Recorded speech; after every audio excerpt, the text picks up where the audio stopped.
We come from the water, living in the water.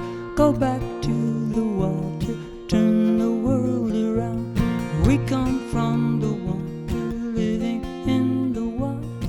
Go back to the water, turn the world around. Do do do do do do do do do do do do. We come from the fire, living in the fire. Go back to the fire, turn the world around. We come from the fire, living in the fire. Go back to the fire, turn the world around.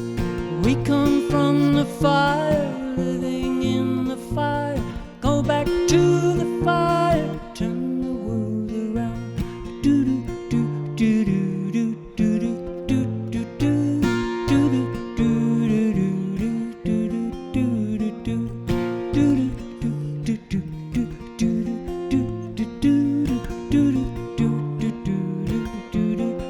do do. We come from the mountain, living on the mountain. Go back to the mountain, turning the world around.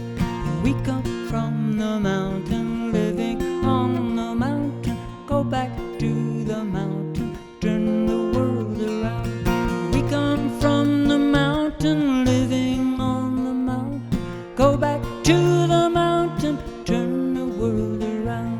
Oh, ha, so is life now. Oh, ha, so is life now. Oh, ha, so is life now. Oh, ha, so is life.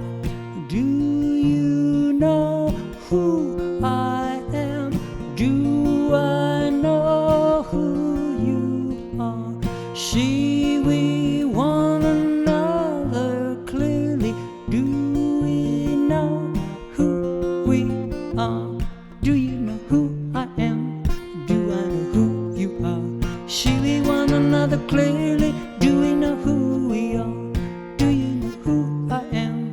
Do I know who you are? See we one another clearly. Do we know who we are? Ooh, ha, so is life now. Ha, ha, so is life now. Ha, so is life now. Ha, so is life. Do do do do do do do do do do do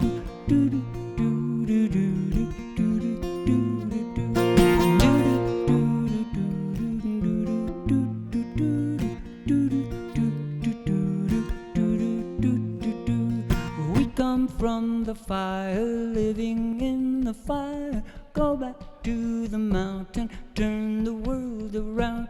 We come from the water, living in the water. Go back to the water, turn the world around. We come from the mountain, living on the mountain. Go back to the mountain, turn the world around. Oh, so is life now. Oh, so is life now. Oh, so is life now. Oh, so is life. We are of the Spirit, truly of the Spirit. Only can the Spirit turn the world around.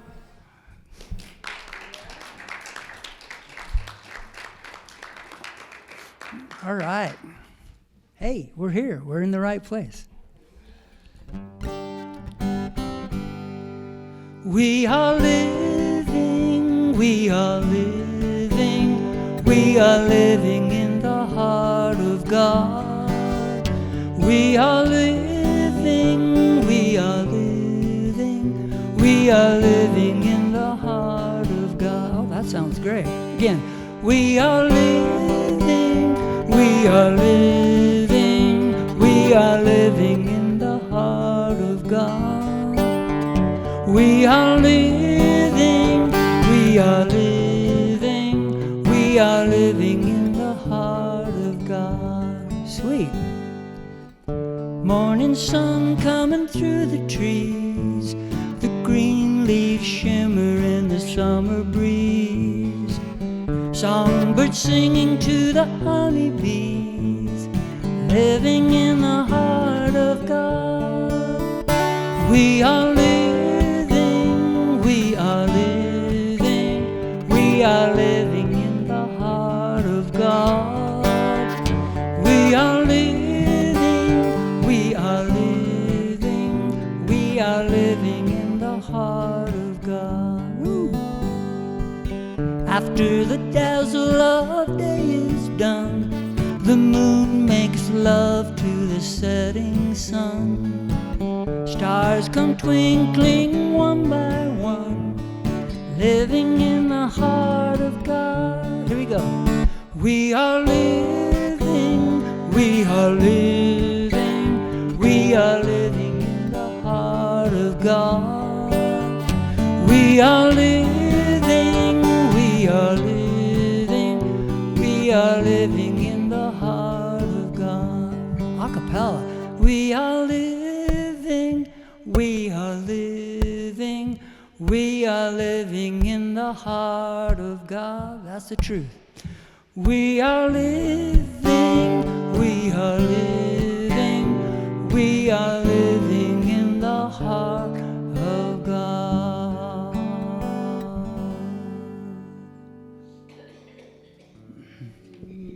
I am delighted to welcome you this morning. I see everyone who I know, so I am delighted you have come, and we welcome whatever newcomers show up, whatever time they come. And that's always perfect because we are unapologetically inclusive here. And now you may join us all in Unity's statement of faith.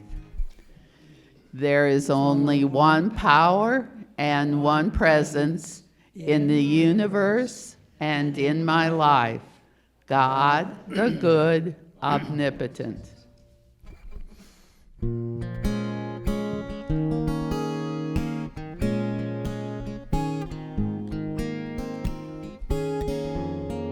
Surely the presence of God is in this place.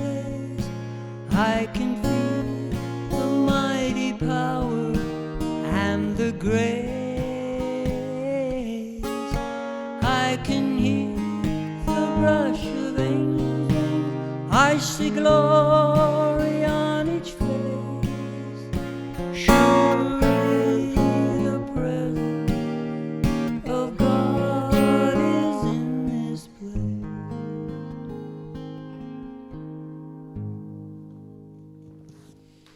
I invite you to just relax into your chair. Breathe deeply. Be thankful that we can breathe deeply. Let it out. Divine Spirit, Father of the infinite universe, Mother that stands with us and supports us and loves us, God that is within us, that moves and breathes and has its being as us. We give thanks to consider the truth of I am, an intricate part of Divine Spirit, to know that our individual representation of Spirit on earth is a sacred and holy journey. Breathe. The choices we have made with the challenges we've been given have not always been the wisest ones. The lessons and growth of spirit from our missing the mark have sometimes been cruel and life-altering. The release of these torments have forever changed us for the good. Breathe. Patience and attitude are virtues we want to consciously continue to cultivate. The Master Teacher stated, love one to another. To love and forgive ourselves for our perceived wrongs will forever change how we view our outside circumstances.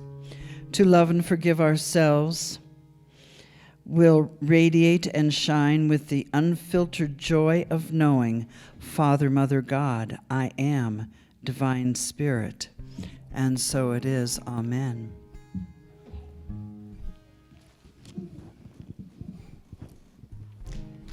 I think we're starting to realize more and more that every day is Earth Day. So I decided to write a song about that.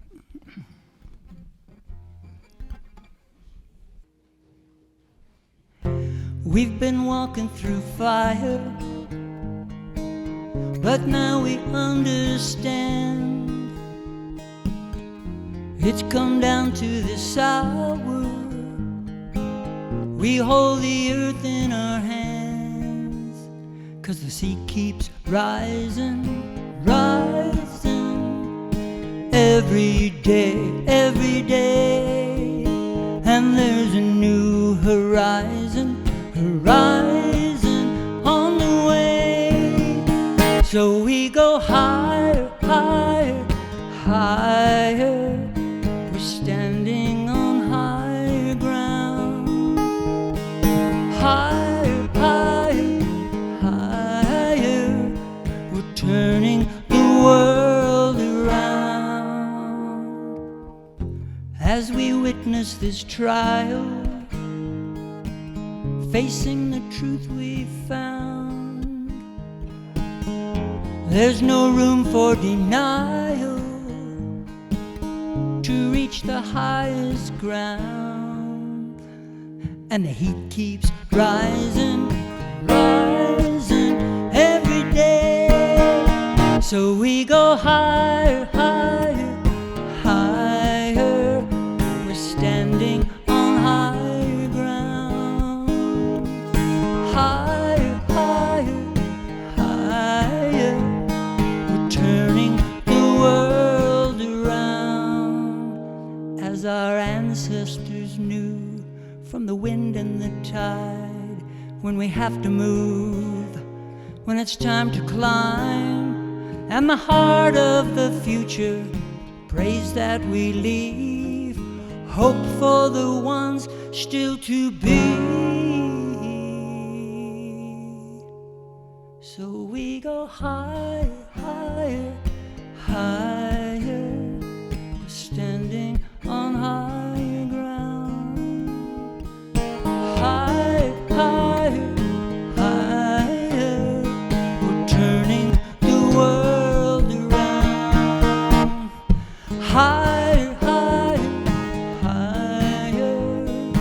Ooh. Higher, higher, higher. We're turning the world around.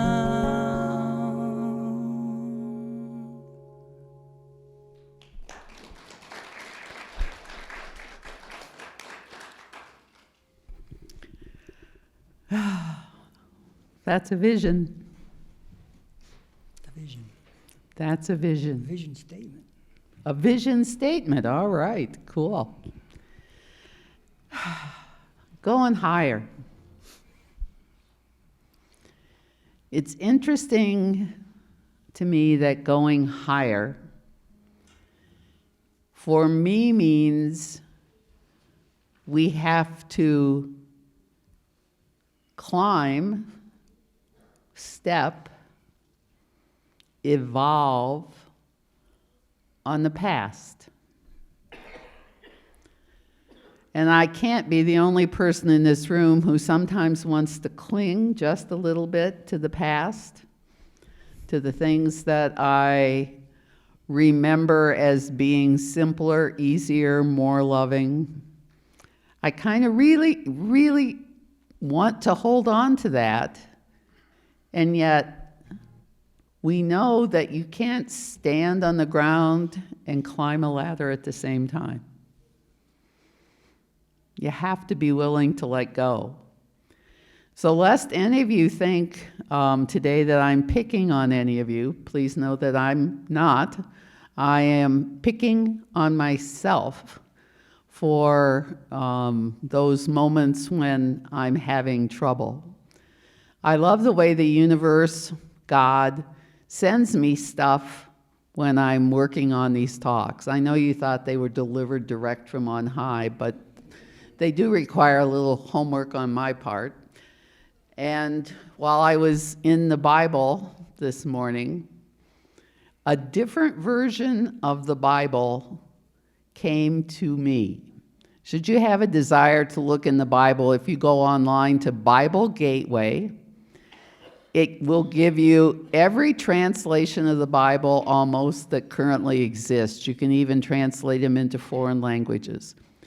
But if you want to read from a Hebrew Bible, click Hebrew Bible and you'll have Hebrew Bible. You want King James? There it is. Do you want Revised Standard? There it is. They're all there.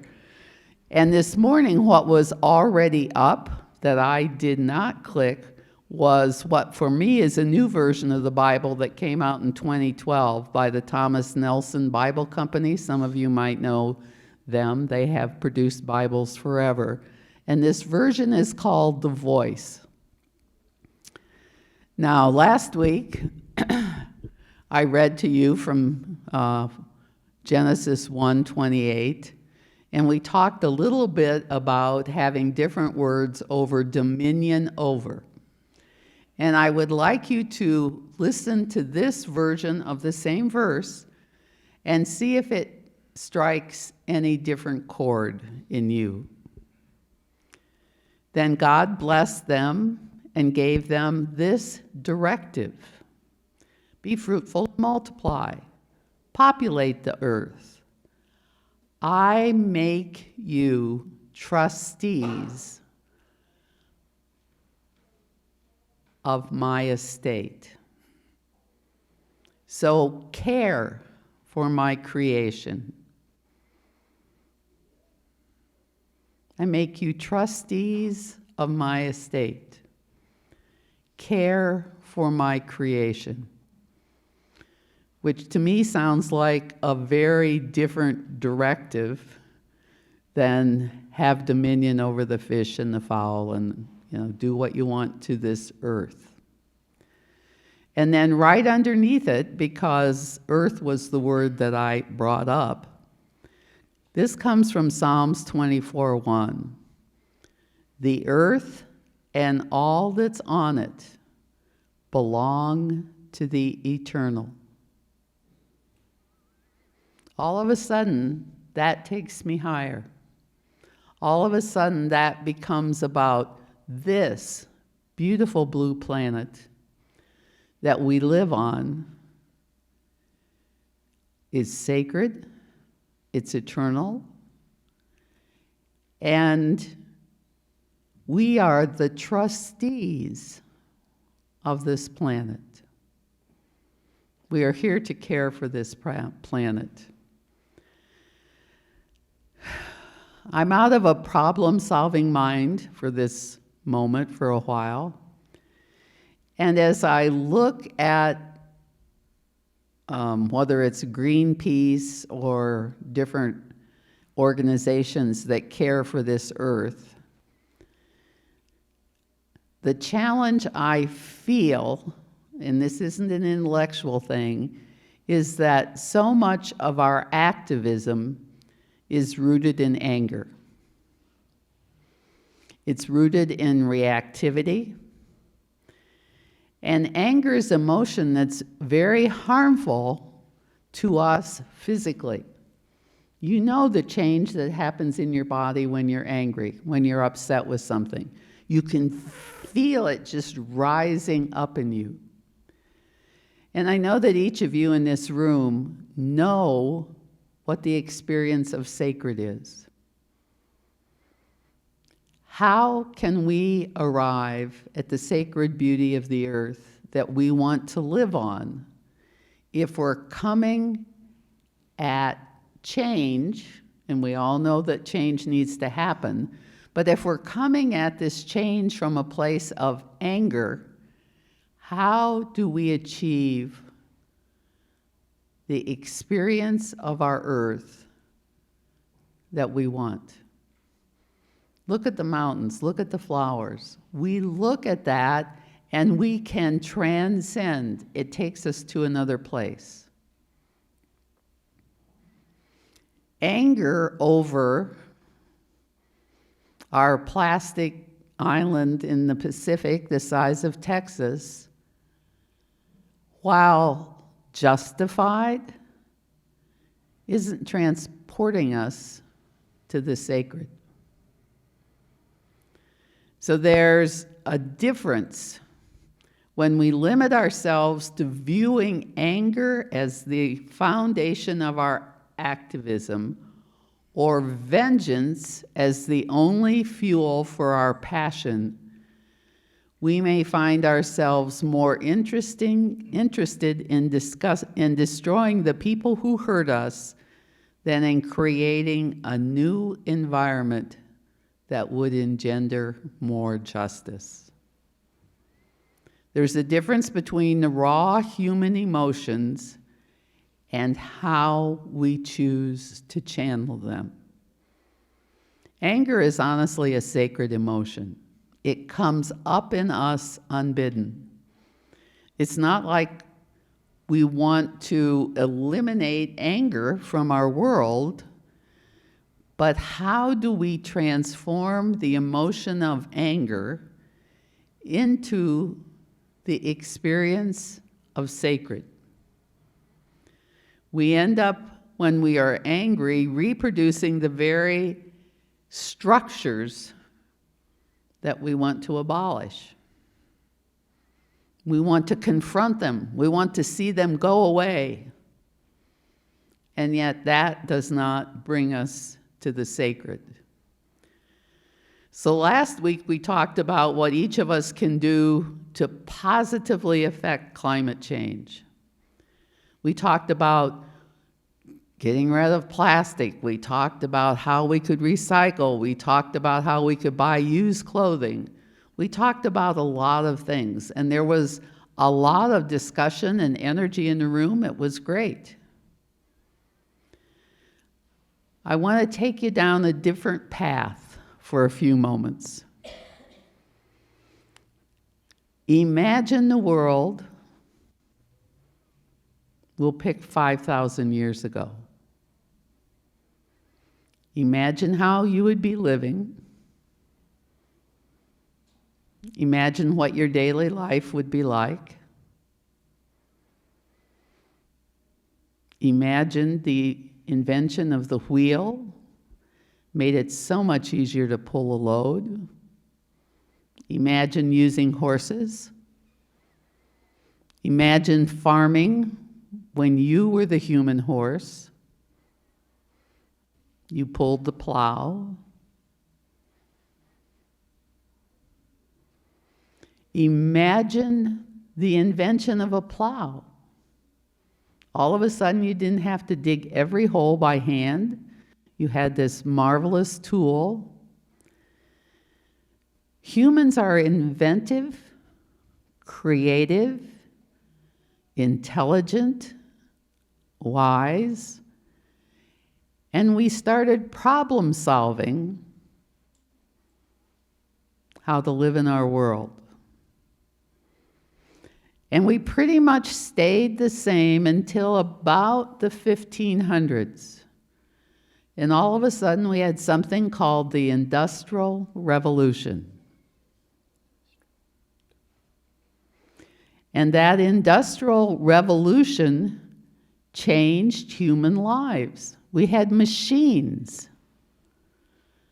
We could do things even easier. It didn't just take your strength. Imagine some of the things that were created during the Industrial Revolution. First dreamed of, then manufactured, then supplied.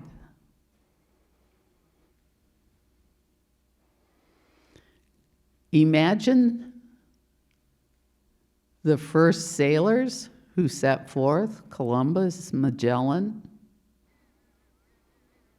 They had no idea where they were going. They left land that they didn't know they would see again. And that began colonialism. Now, we all know the negative side effects of colonialism. We treated the barbarians like we were barbarians. Each one of us in this room is an immigrant. What are the benefits of capitalism? We're getting close to real questions. Think about how easy our life honestly is today. Think about the benefits of technology. Each one of us in this room could whip out our smartphone, look up anything we wanted. It's so easy to look at the negative side effects of all of these. Think about some of the things I've said. How many of you would be in this room today without your gasoline-powered car that brought you here? As I look around the room, only Ellen gets to be in the room. She only has to walk, what, 5 blocks? Roseanne? Yep, you walk. You are awesome, Roseanne.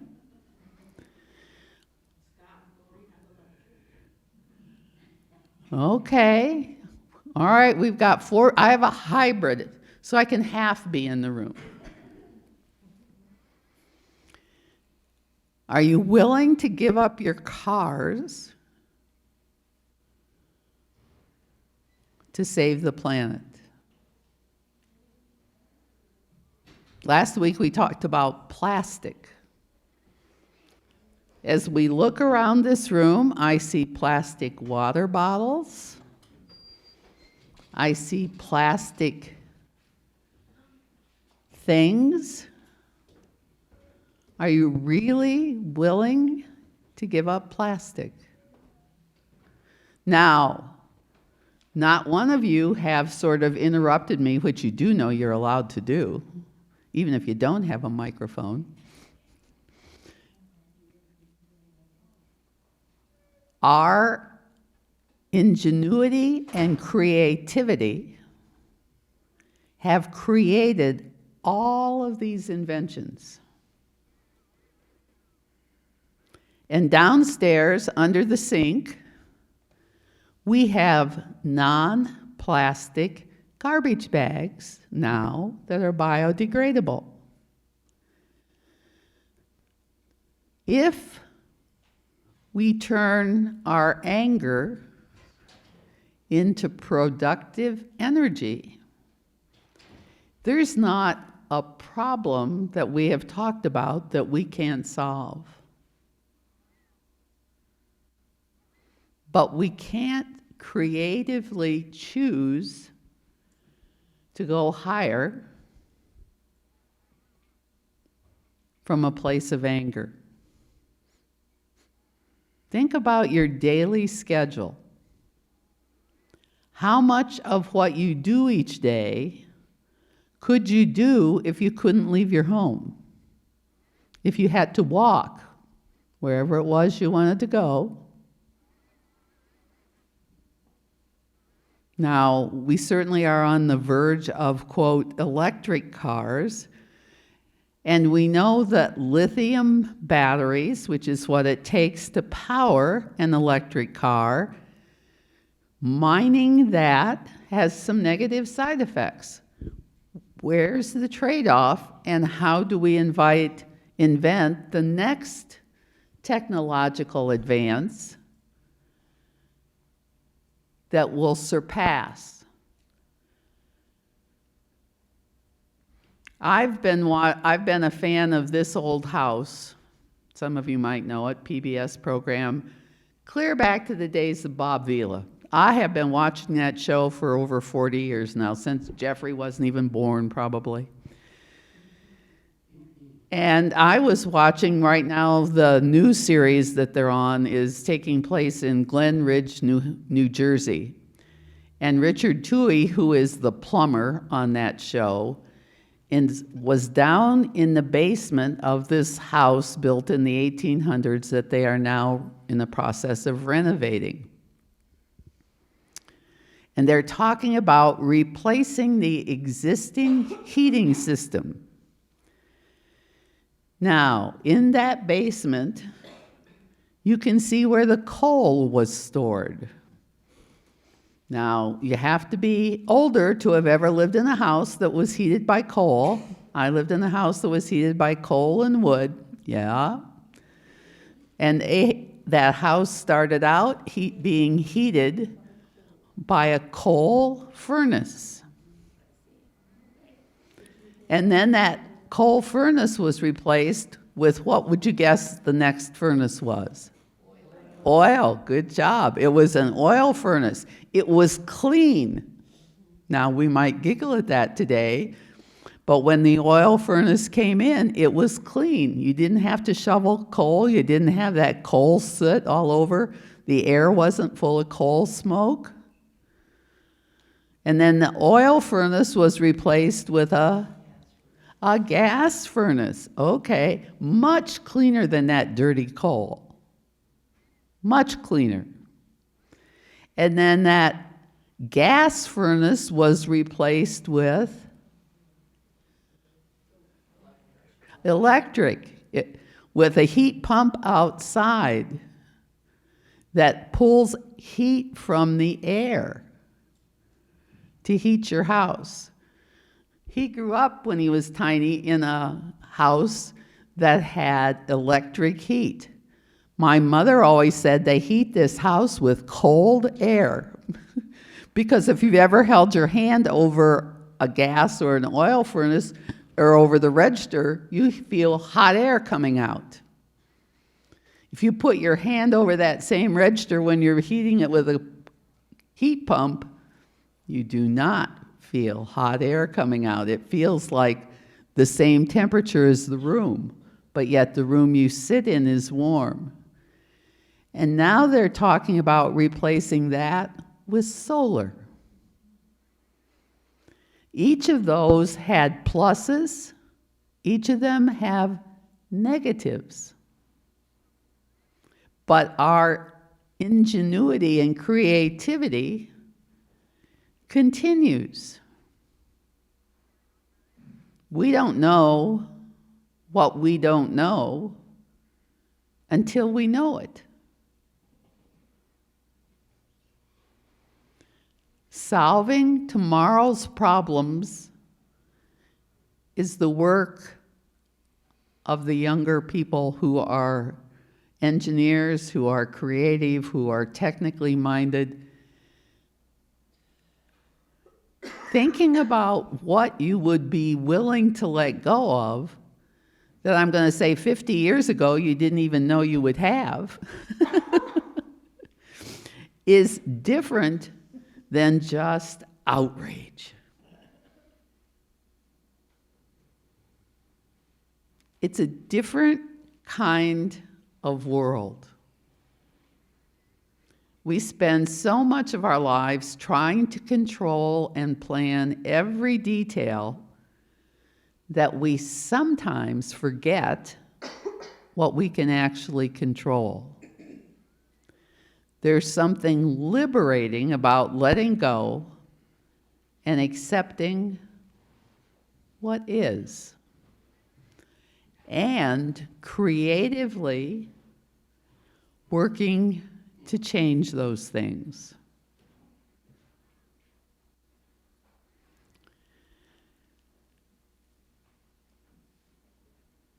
The title of the talk is How Our Values Can Save Us. And so the question becomes, out of all of our modern technology, out of all of our modern inventions and innovations, I'm going to fly to Mexico. I value airplanes. Airplanes pollute.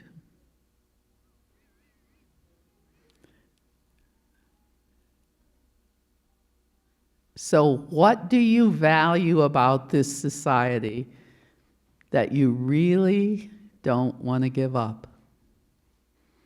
I value being able to fly. I value being able to drive down here. I value the phone in my pocket.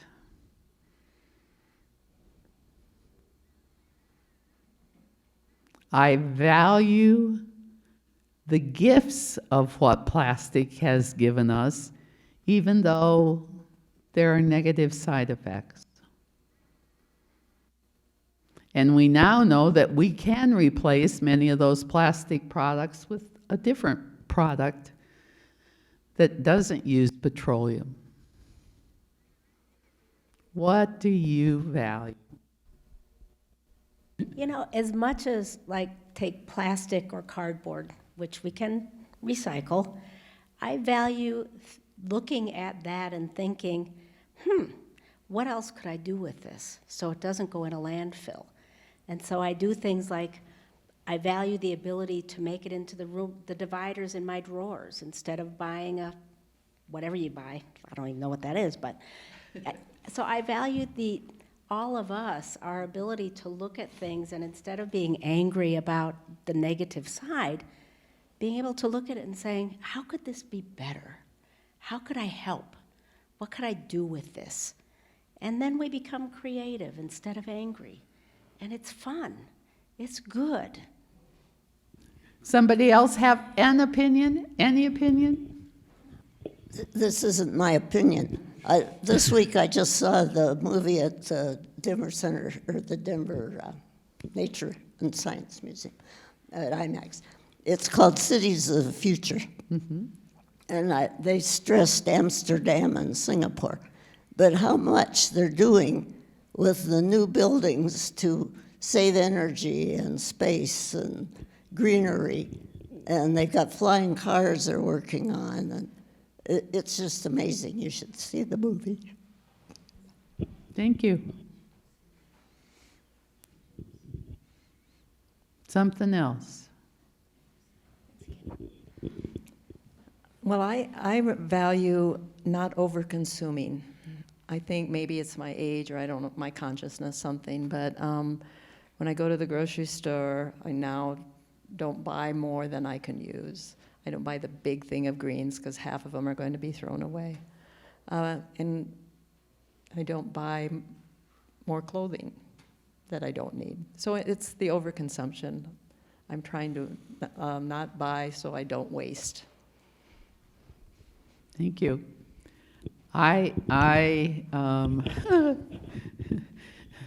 My daughter Elle gives me her leftovers because they won't eat them, and I don't like to throw things away, so I eat their leftovers a lot of times from that same point of view, you know. I think a great place to start is take your own bag, when you go shopping, or bags. And I've been doing that because I grew up in Boulder, basically, and been doing that for a long, long time. And my friend Reka Ohal, who actually played music here, showed me last time I sang at Unity of Littleton. She pulled out her purse and showed me this little round ball, and I'm sure maybe you've had a jacket that you can fold up into a small bag. These are shopping bags, and they come into a package the size of a golf ball. So there's never an excuse not to have it because you can either have it in your purse or put it in your pocket. So I think starting simply and sticking with it, which is what's happened in Boulder, even out in my little town,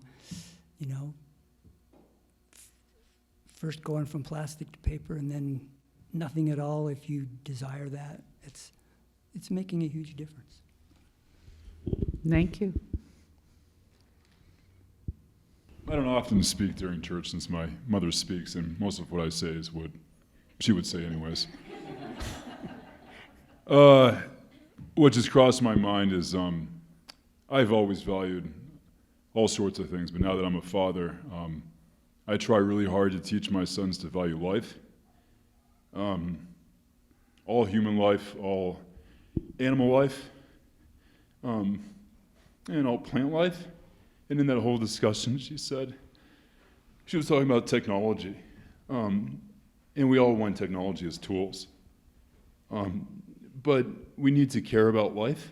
not only our lives, all life we now see around us, but all future life, for the years to the future.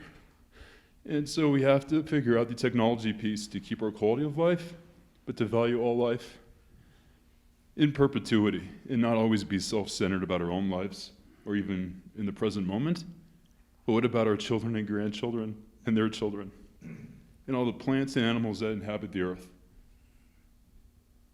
So it's a bigger vision, and we need to stop always focusing on our own lives and be conscious and care about that, but be mindful of all the future life that will exist and how our actions will affect it. Yeah. I'm crying right now because I have a 13-year-old dog who's dying, and I just made a decision to put her down. So we've all gone through it. So Go ahead, Lori. I value new inventions that are life enhancing, that are good to our earth. And I think it would be good for our community to know that there was recently, this weekend, a really great opportunity to turn in our gas lawnmower for Unity. And we now have an electric one. So we are doing what we can to help our earth. Listening to what you said reminds me of a saying that I heard not too long ago that really was actually one of the catalysts for writing that song that I wrote. But it was this, I can't remember if it was the Hopi Nation or who said it, but it said we used to think that we inherited this planet from our ancestors, but in reality, we're borrowing it from our great-grandchildren. You know, I'm a coach, and so I work with lots of different industries, and I happen to do a lot of work for the energy industry, all phases of it. But I would just like to say that I know people get very angry, and worked up about, you know, the oil companies and the whatever it is at the moment. But each of us has a gift to get us to that next level, a little higher. And when they went from coal to gas, it was like, oh, well, this will be better than coal. And so we get there. That's the gift that they brought. That doesn't mean that they're bad people. They had good thought about it. Now someone else needs to step in and say, okay, that was good, but what can we do to make it better? And maybe it's electric vehicles, whatever it is. Can we value all of us for the gifts we bring and not disdain anyone because they brought that to us, right? I mean, we do learn, and we do get better, and we get smarter. That's a gift. So be grateful for what we have and grateful for the ability to go the next step and make it better. We care for what we love. And I'm guessing that each of us in this room love this earth. Many of us were not born in Colorado. Many of us moved here. Many of us came here, in part because of the beautiful mountains, maybe for a job. I mean, I'm not sure how you got here. Now, I know some of you were actually born right here, but most of us moved here. And appreciating the natural beauty, the innate, can't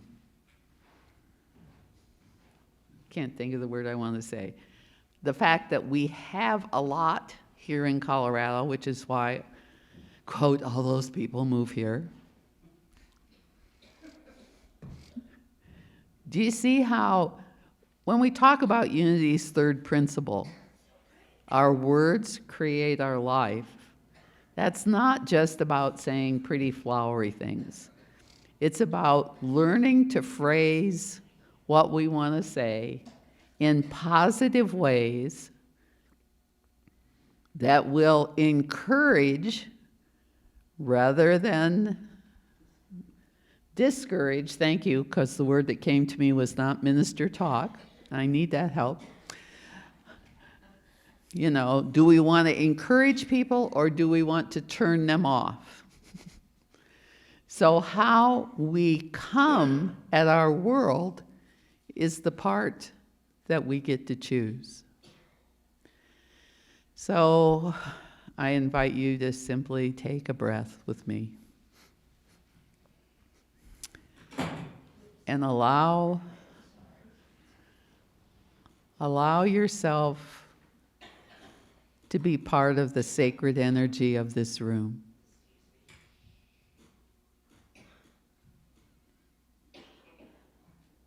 Simply breathing.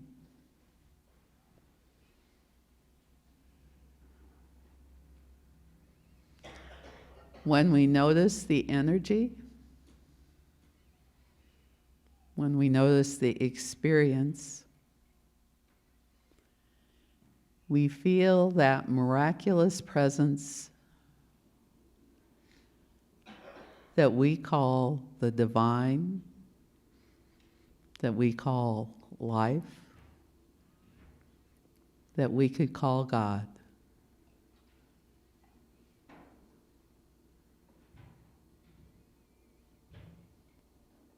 We create that energy.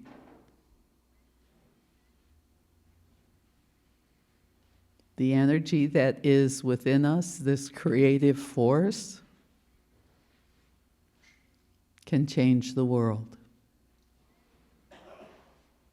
Not by might, not by power, but by the presence of Spirit within each and every one of us.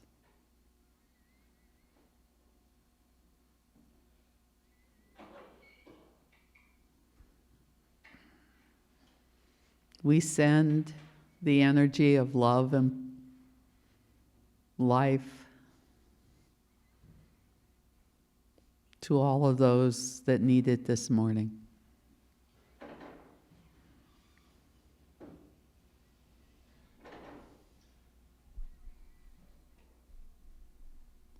We send it to the places where there's war and conflict.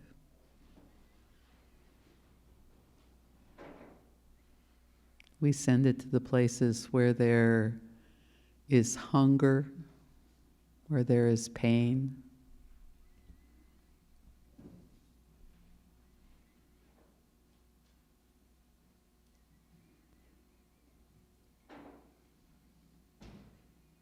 We send it to our families and those we love.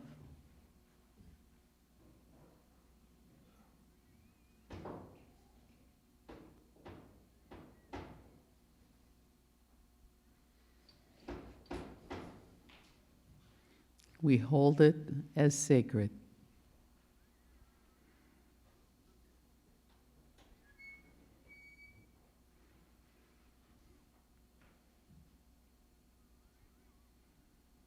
Jesus is said to have said, where two or more are joined together,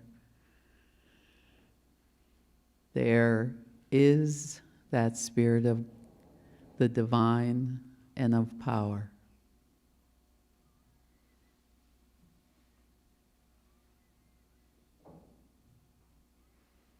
We are more than two, and we are mighty.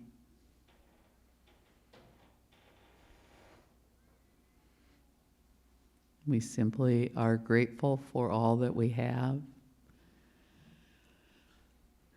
all that we create together, the gifts that we share, the community that we are.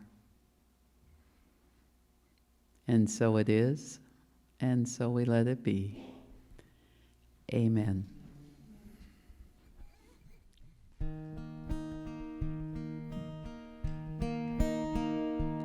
Hallelujah, hallelujah, hallelujah, hallelujah, hallelujah, hallelujah, hallelujah, hallelujah. We are one now, we are one.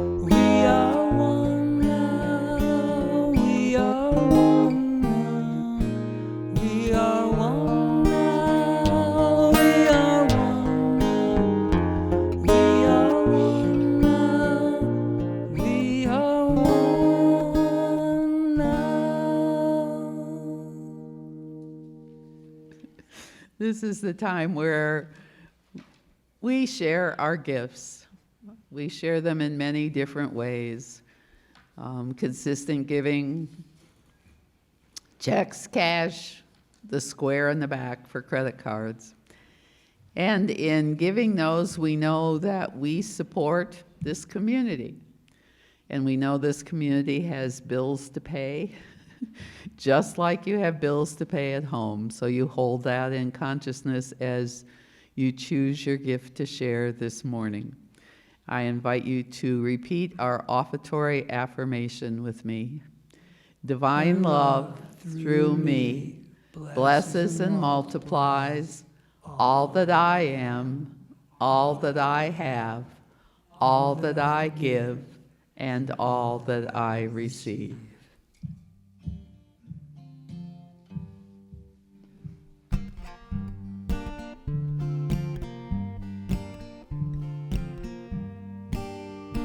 I release and I let go.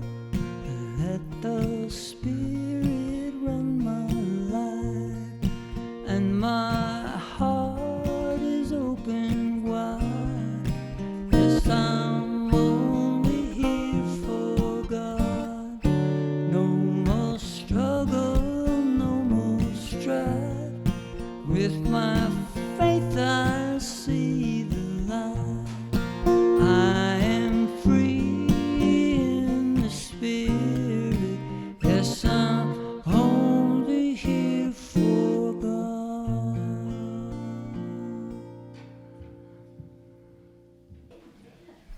Come on in. Hey, Jay, come on down. Come on up here and let us bless you, okay? Yeah, come on over. We'll just give you a big old blessing. So, children, you come right over too, because we love and bless you too. Mwah. Children, you are loved, special, and important. We see you and bless the divine being that you are. Yay! And then our prayer for protection. The light of God surrounds us. I am that light. The love of God enfolds us. Just a minute. I am that love.